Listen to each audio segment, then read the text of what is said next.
Hello दोस्तों, आज फिर से हम अरिथमेटिक प्रोग्रेशन से रिलेटेड कुछ प्रॉब्लम्स को सॉल्व करेंगे। तो आज का क्वेश्चन है, पहला question, if the nth term of a sequence, अगर किसी सीक्वेंस का nth टर्म इज 4n-10, वो 4n-10 हो, देन शो, तो शो करें that it is an AP, कि वह एक एपी है, यानी कि अरिथमेटिक प्रोग्रेशन है।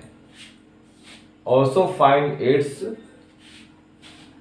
First term, common difference and 16th term.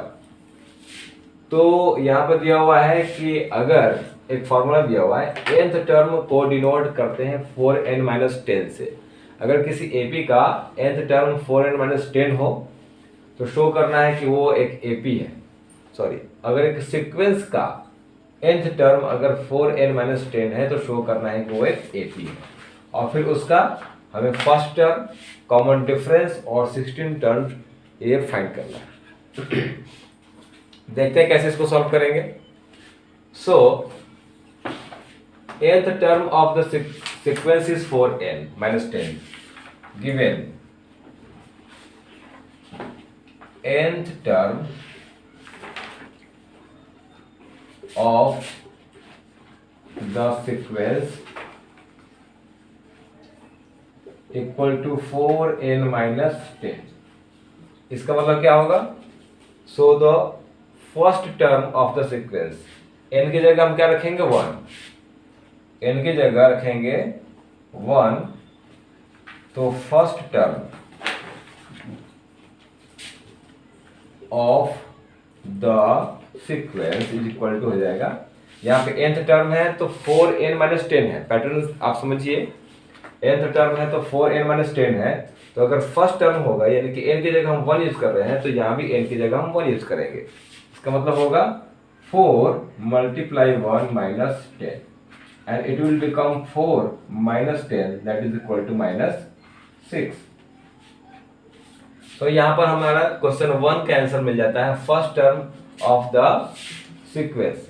अच्छा, अब तक हम ये प्रूफ नहीं कर पा रहे हैं कि कर पाए हैं कि एपी है ये, क्योंकि सिर्फ एक टर्म मिला है सीक्वेंस का।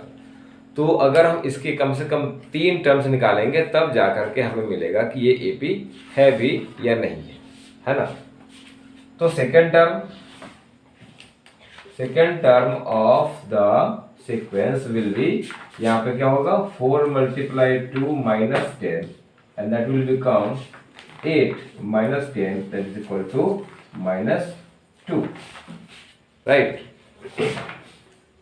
ये हम दो निकाल चुके हैं जी। सो यहाँ पे हमने निकाला, जो फर्स्ट टर्म है सीक्वेंस का वो आया -6, जो सेकंड टर्म है सीक्वेंस का वो आया -2। तो नीचे थोड़ी सी जगह कम है, तो थोड़ा सा इसको हम साफ करके ऊपर से, क्वेश्चन तो आप समझ चुके हैं, क्वेश्चन को हम हटा सकते हैं थोड़ी देर के लिए, है ना। बस ये रखना है कि हमें 4n-10 जो कि यहाँ पे मैंने मेंशन किया है, और हमें निकालना है फर्स्ट टर्म, उसका कॉमन डिफरेंस और 16 टर्म, और उसके पहले हमें प्रूफ करना है कि इट इज एन एपी, वो एक एपी यानी कि अरिथमेटिक प्रोग्रेशन है।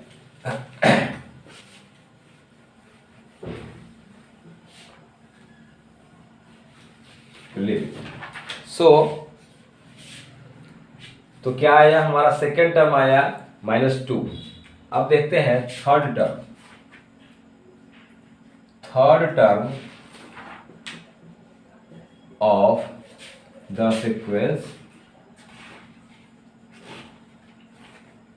इक्वल टू हो जाएगा, फॉर्मूला वही चलेगा, 4n-10 यानी कि n की जगह पे हमें 3 यूज करना होगा, तो 4 × 3 - 10 it will become 12 - 10 that is equal to 2।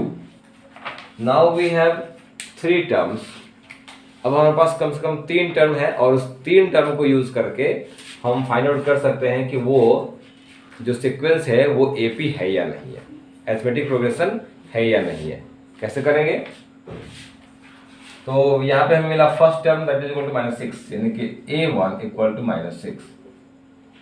Second term means A2 equal to मिला -2 and third term A3 is equal to 2, right. अब अगर सीक्वेंस का जो स्पेशल टाइप है जिसको कहते हैं अरिथमेटिक प्रोग्रेशन, अगर उसका डिफिनेशन अगर आप देखें, मैंने कुछ वीडियो में उसको अपलोड किया हुआ है, आप लोग देख सकते हैं। सब्सक्राइब करेंगे तो मेरे चैनल पे और भी कुछ वीडियोस हैं इसके एपी के, जिसमें सीक्वेंस और अरिथमेटिक प्रोग्रेशन को मैंने डिफाइन किया है। तो उसका अरिथमेटिक प्रोग्रेशन के लिए ज़रूरी है। अरिथमेटिक प्रोग्रेशन है क्या? अरिथमेटिक प्रोग्रेशन जो है वो एक खास तरह का सीक्वेंस है जिसमें उसके कंसेक्यूटिव टर्म्स के बीच में, दो कंसेक्यूटिव टर्म्स के बीच का जो डिफरेंस है वो हमेशा सेम होता है, जिसे हम कॉमन डिफरेंस कहते हैं। इसका मतलब हुआ कि A2 और A1 का डिफरेंस जितना है उतना ही A3 और A2 का डिफरेंस होगा। अगर हम इसका फोर्थ टर्म निकालेंगे तो A4 और A3 का डिफरेंस जो होगा वो भी सेम होगा। तो यहाँ पे हमारे पास 3 है, तो A2 minus A1 equal to A3 minus A2। अगर ये दोनों वैल्यू अगर हमें इक्वल मिलते हैं, इसका मतलब है कि ये एक AP है। लेट्स फाइंड आउट, इसको पता करते हैं। हियर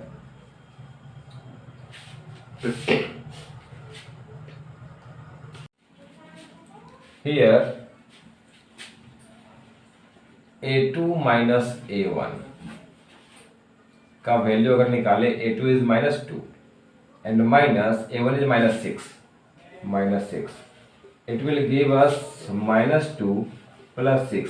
यहाँ माइनस और माइनस में लगे क्या हुआ? +6 हुआ। तो इसका जो वैल्यू मिलेगा यहाँ पे +6 है, -2 है, दोनों का प्रोसेस करेंगे तो रिजल्ट आएगा +4, राइट। अब हम देखते हैं A3 माइनस A2 का वैल्यू क्या आता है। A3 इज 2 माइनस फिर A2 यानी कि -2, तो ये क्या बनेगा? ये बनेगा 2 + 2 that is equal to again 4 इन प्लस। So you can see, yes, so यहाँ पे देखा गया क्या A2 माइनस A1 का जो वैल्यू है वो +4 आ रहा है और A3 माइनस A2 का वैल्यू है वो भी +4 आ रहा है। इसका मतलब है इसके दो कंसेक्यूटिव -6 और -2 का जो डिफरेंस है टर्म्स का, दो कंसेक्यूटिव टर्म्स का, वो डिफरेंस इक्वल है हर एक टर्म्स के लिए, हर एक पेयर ऑफ कंसेक्यूटिव टर्म्स के लिए सेम है। A2 और A1 का डिफरेंस, A3 और A2 का डिफरेंस सेम आ रहा है। सो here we can say that the sequence is an AP, जो sequence है वो AP है ना। उसके लिए क्या लिखेंगे यहाँ पर? फिर इसको मैं मिटा देता हूँ, आप लोग समझ गए होंगे कि यहाँ पे पहला था पॉइंट कि given nth term of the sequence 4n-10, ये क्वेश्चन में दिया हुआ था।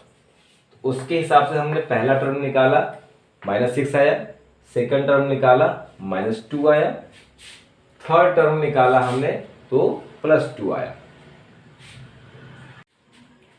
जी। तो यहाँ पर 3 टर्म्स मिल गए। 3 टर्म्स मिलने के बाद एक एपी को क्रॉस चेक कर सकते हैं कि वो एक्चुअल में एपी है या नहीं है। किसी सीक्वेंस को क्रॉस चेक करेंगे कि वो एपी है या नहीं है। उसके लिए सिंपल है, उसके डिफरेंसेस से मिलता है। अगर दो कंसेक्यूटिव टर्म्स के बीच का डिफरेंस अगर आता है सेम हमेशा, तो क्या होगा? वो एपी होगा। तो यहाँ पे हमने फाइंड आउट किया दो टर्म्स, पहले दो टर्म्स के बीच का डिफरेंस आया +4, दूसरे दो टर्म्स के बीच का भी डिफरेंस आया +4। So this is an AP. तो यहाँ पे हम लिख सकते हैं, यहाँ मैं मिटा देता हूँ। So we can write that hence the given sequence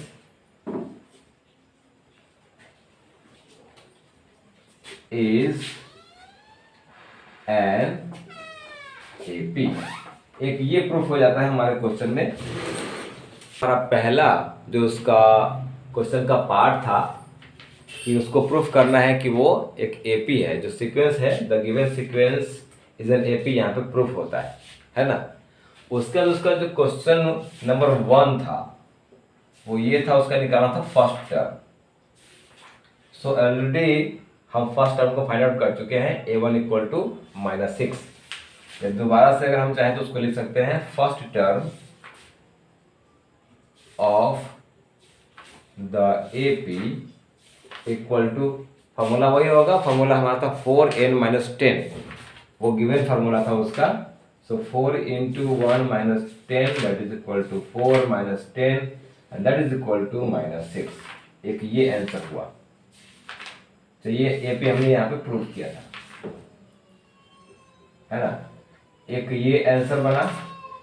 उसके बाद उसका सेकेंड क्वेश्चन था उसका कॉमन डिफरेंस निकालना, right.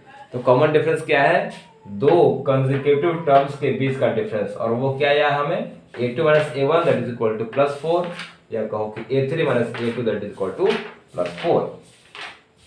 so the common difference equal to हो जाएगा वही। हम इसको दोबारा से रिपीट कर सकते हैं या फिर डायरेक्टली इसको लिख सकते हैं। रिपीट कर लेते हैं, it's a2 minus a1 that is equal to -2 minus -6 that is equal to -2 plus 6 that is equal to +4। ये हुआ हमारा सेकेंड आंसर, राइट। थोड़ा सा इसमें दिखाई नहीं दे रहा है ना। यहाँ पे इस लाइन को हम दोबारा से यहाँ पे बना लेते हैं, ये आप लोग समझ चुके होंगे। सो यहाँ पर इसको मैं दोबारा से लिख देता हूँ, थोड़ा स्पेस नीचे कवर नहीं हो पा रहा है। सेकंड में क्या था उसमें क्वेश्चन में, इसका कॉमन डिफरेंस